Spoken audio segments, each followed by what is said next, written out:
Tomorrow night, it is all about England against Senegal for a place in the quarterfinals. England are training around about now. We're going to be live to Doha a little later in the programme just to see how it's all gone and check on the fitness of the team. Let's talk a bit about what England have done so far, though. Jamie, I'll start with you. They've achieved the first objective. They've got out of the group. They've won it as well. How do you rate the job that Southgate started on so far? Well, I think playing in the group that they were in, I expected them to win it. I think there was, as usual in England, that kind of pause and little bit of end of momentum when they drew to United States. But I think that really, look, in the camp, they know that all the messages were, we're here to top the group, and they were confident in doing that. They ended up beating Wales very comfortably, and then they've done what they set out to do, and they're in the knockout stages. I think I expected them to get to that point, and they've played brilliantly in patches in a lot of the games, and I think obviously now the tests really start. I mean, after that USA game, Darren, the reaction was, it's awful. Yeah. They're going home early. Then they score 3 goals against Wales in the second half, and it's coming home. Yeah. Where are you in between the two ranges of emotion? Yeah, I kind of agree with what Jamie said there. I think they've done what they needed to do. Of course, really good result against Iran. And then maybe a bit of a lacklustre performance against the USA. And then they beat Wales, which we expected them to do. But I think a lot of England fans would have probably said that this was where the test would be. They all predicted it was going to be Senegal when they got out of the group, and then France waiting for them. And when you speak to certainly a lot of the England fans that I speak to, it's always the France game. They all expect France to be there. But England are going in there in good form. He's got good players in his squad, Gareth Southgate, that are playing really well. We're interested to see what he does with the team tomorrow, because he's made a couple of changes. A lot of people were screaming out for Foden to get an opportunity. He came in, was brilliant. Rashford scored 2 goals. So at least he's got players that are playing well, and that he's not got a set amount of players where you're like, right, if I put him in, he's not really played well. Everyone's playing well at the minute, so I think he's done a good job to get to this point, Gareth Southgate. But as Jamie was saying there again, I think it's harder now, Benny, to pick the side for the Senegal game than it was for the Iran game at the start, because you've had Saka in the first game did really well, didn't even come on in the last game, but then you've got to start Rashford, haven't you? Do you know what? In some regards, I think it's maybe easier. But if it was a league campaign, you could give maybe a few players a little bit more of an opportunity. But I think in a tournament situation, you go with whoever's playing well. Rashford and Foden were brilliant in the last game, so you stick with them. Even if you go with the same team, I don't think a lot of people would probably question it and go, I'd probably change 1 or 2 issues here, because, as I said, you haven't got a lot of time to prepare. So if the team plays well and you put in a good performance, stick with it. I believe he's going to make a few changes. Ooh, okay. What, go back to how it looked before? Well, it might be a bit different, Jules. I think he's planned it. Meticulous, him and Steve Holland. I think they know what they're doing. So we spoke about the Senegal and then France. I think they've got the teams in mind already. Henderson coming in the last game. He's coming for a reason. It's a derby against Wales. He got around the pitch. You could hear him from all over the place, couldn't you, on the TV? He was screaming, shouting, really getting them up for it. So I think the squad's the squad. I think that's why he's brought that many players. Obviously, he had to. But I think in terms of different teams, Senegal, for me, you're going to need pace and power against Senegal. You are, because they're going to run you. They're going to be physical. They're going to be strong. Technically, not the best, but they're going to try and get about you. I believe me just sitting here thinking, OK, what's he going to go with? We all expect Rashford to start. Will he throw something in there that counteract that? Will he have subs ready on 60 minutes to go and win the game of football? I think Gareth Southgate and Steve Holland have been absolutely clever. I think it's hard in this England side to be the one that you have to pick. And I just think with Rashford, timing-wise, coming in, I think he's got to play, because when you've got that confidence. So he's probably one where you're like, it's very hard to leave him out, because then if he doesn't start, does he lose that bit of confidence? You've almost been waiting this long for him to get back to that. Exactly, and he's there now. And when you've got that feeling about you... I 100% agree with you, right, but who's to say he's not going to go to a 3-5-2, which everyone expects him to in the knockout stages, which he has done before? Where does Rashford fit in then? Does he go front alongside Harry Kane? Yeah, that's one thing. I mean, Southgate, everyone's the England manager at this point. And that's the good debate about it. But he does, and he deserves enormous credit, obviously, because he seems to get it right in each game. Like, I think how Ryan says it is that they've almost got it planned out for each little possibility already, and we sort of guess along the way. I think that the Rashford one sort of come out of nowhere playing. I just hope that he sticks with a 4.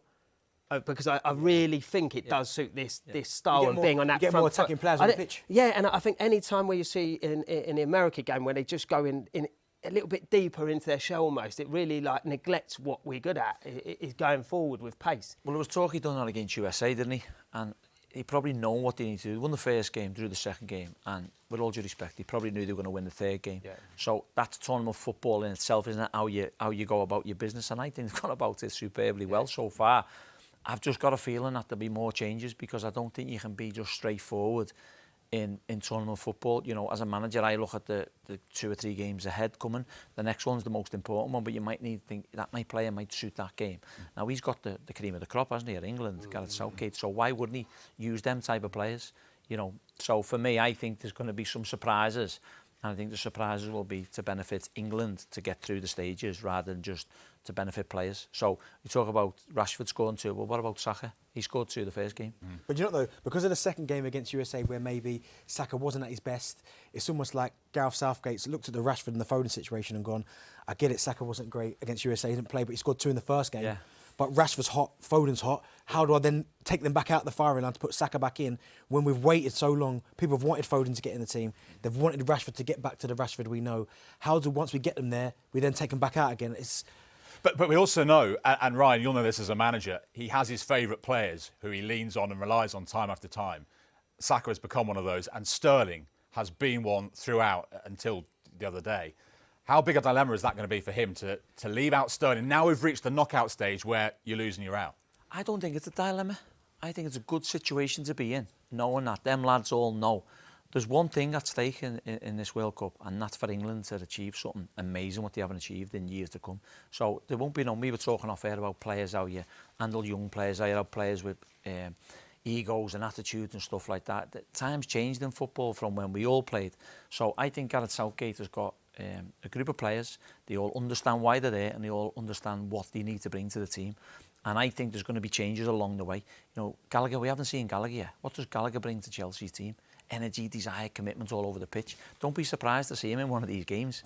Wow. And that's just me as a manager looking, thinking out loud of where can you get these type of players in the team. So he might sacrifice 1 or 2 players who are technically very good to stay in the game for 60, 70 minutes and then go all out. Because I think that just showed the second half against Wales. We were right on the front foot second half. It was game over. We probably knew what Wales were going to try and do and stay in the game and be compact and whatnot. But I think he's got some good situations to have. Dilemma, I think he's licking his lips, mate, if you're asking me, because of the players he's got around. You know, when you go when you talk about the forward options, I think all 4 of us could sit here and go, are you that bothered who plays like the 2 either side came? Because I think they're all so good, so talented and they can all go and win a game themselves. So it's almost like that area of the pitch is a positive in any way you pick a team. Yeah. And then you get the opportunity to play in the last game. I know Saka did brilliantly well in the first game, but because he didn't play in the last game, I agree, just as a player, I think Rashford would be like, if the game was kicking off yesterday morning, he'd be the first one desperate to play. He's probably thinking he's going to go and score another goal.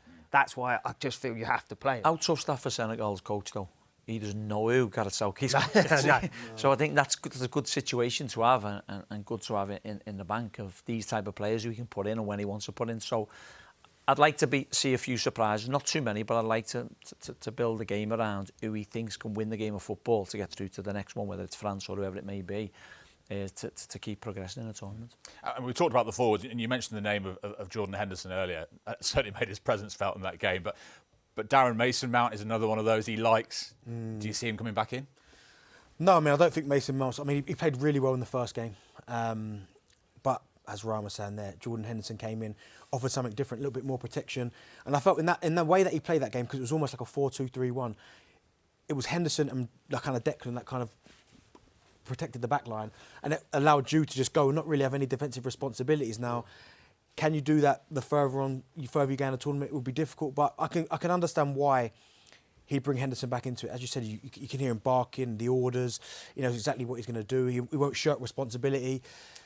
And again, it's one of them where Gareth trusts him as well. So would I be surprised to see him in against Senegal? I wouldn't, just simply for the fact that him and Declan can give the protection to the back line, and that will allow Jude to play with a freedom, because he's one of the most talented players England have produced in a long time. So when you start thinking about, do you really want him running the other way, or do you want him getting on the ball in the opposition third, making things happen?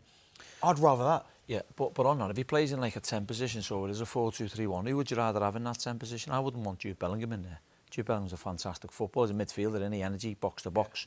But if you're going to have some sort of creative, you'd rather have a Foden in there, a Mason Mount in there, a Grealish in there. So it is tough, isn't it? Because Jude's that's not his favourite position, Darren, is it, as a number 10? So, look, I think that's why we're all sitting here and they're over in Doha managing England. Because, you know, he has to make... I just don't like if they go to that 3 and then play 2, what we'd perceive more defensive midfielders, because that's when I really think that the England side invites a little bit more pressure instead of stamping their authority on the teams. And I think with this like pool of talent that he's got at his disposal, go a little bit more. Let them worry about us. Yeah, of course. If we talk about the Senegal manager, like imagine playing against. Yeah. You know, we always doubt it and go, well, look at the France team, look at the Brazil team. Look, imagine these people looking at the England squad. So you've got to assert yourself on other teams. I think as a manager, I think sometimes, you know, we can all say, the players, they're a bit cautious, don't really got on the front foot. Imagine how the manager's feeling. The whole country's relying on him to produce a team and to produce a result for us to keep going and progressing in the World Cup. So I get sometimes, you know, I've gone into matches and I've gone, work your way into games, don't just go all gung-go because they might be able to pick it off. Can Senegal do that? But with the greatest respect, I'm not too sure. So maybe it might be a game to jump on the front foot and get right after them.